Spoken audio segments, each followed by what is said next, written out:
first week of the month. Ayan, bakit ba weekly lang or every first week of the month lang? Pwede naman gawin natin na every now and then. Every Saturday, every Sunday. No? But then, our custom sa Assemblies of God po ay ginagawa lamang natin ito. Minsan sa loob ng isang buwan.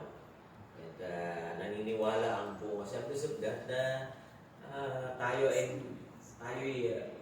nagre-retain sa ating isipan yung sinasabi ng Biblia.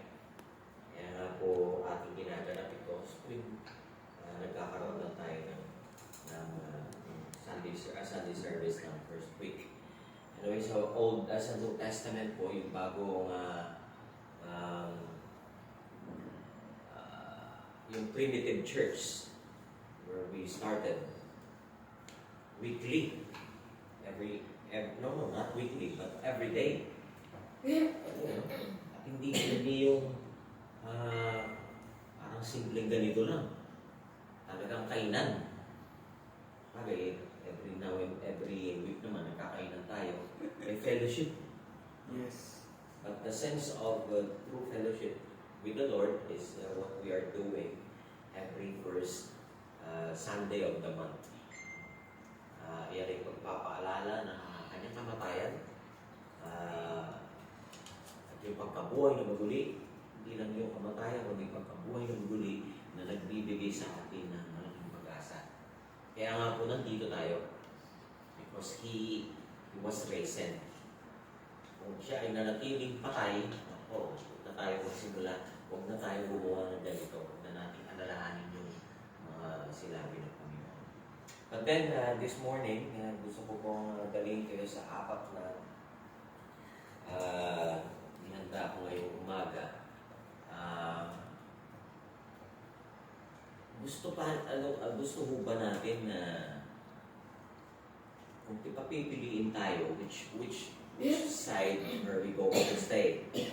Yung plan ng Diyos o plano mo? Okay, dalawang bagay ang pamimiliin natin. Plano mo o plano ng Diyos? Medyo mahirap sagutin. Anong gusto nating mangyari sa buhay natin? Yung plano ba natin na matagal na natin ginagawa? O yung plano ng Diyos?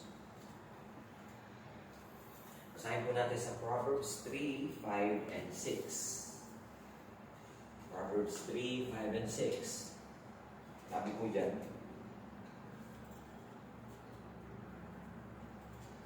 trust in the Lord with all your heart and lean not on your own understanding.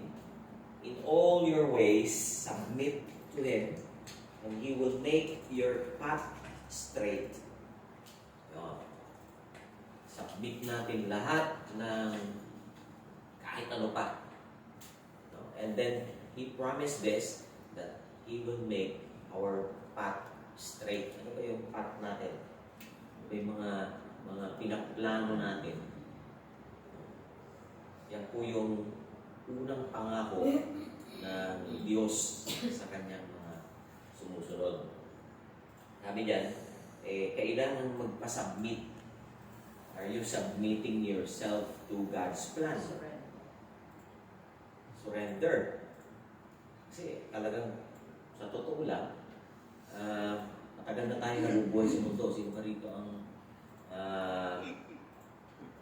30 years nang nabubuhay? O baka more pa. Sino ba pinakamatanda sa akin? Ano po?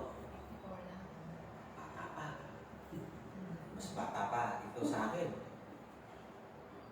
Sino yung more than 55? Wala? Uy, bata pa kayo. Uy, ng Diyos. Amen. Yes. Mahaba pa buhay nyo. So, ibig sabihin lang, may pagkakataon pa. No? Kung nandiyan ang Diyos, may pagkakataon pa. At very good, very nice. So iba ho dito ay 30 siguro, pababa. Or 40. Kasi sa amin yung ngayon, naniniliguro na yung buhay ko eh. Kami namin. Kailan lang, kahapon, ay no, ngayon. Ngayon pala, active ako sa social media. Then, may binalita sa amin. Yung klase ko, umuwi na. Ang pinakabata pa nun 56 pa lang yun. Kaya ako, ano pa ako? Extended. Oo. Kasi yung buhay ngayon, hindi na talaga ano yan, hindi na katulad ng dati. Yung ating buhay. Talagang marami ang mga yung kaedad na ganito, hindi na tayo tumatagal. Ewan kung bakit, ba't ganyan dahil sa kinakain, dahil sa dumadami yung problema at hindi na maintindihan. Kasi totoo yan eh. If you want your life to be shortened, isipin mo lahat ng problema mo. Agree. Yan. Isipin mo lahat. Talagang diyan ka mag-concentrate.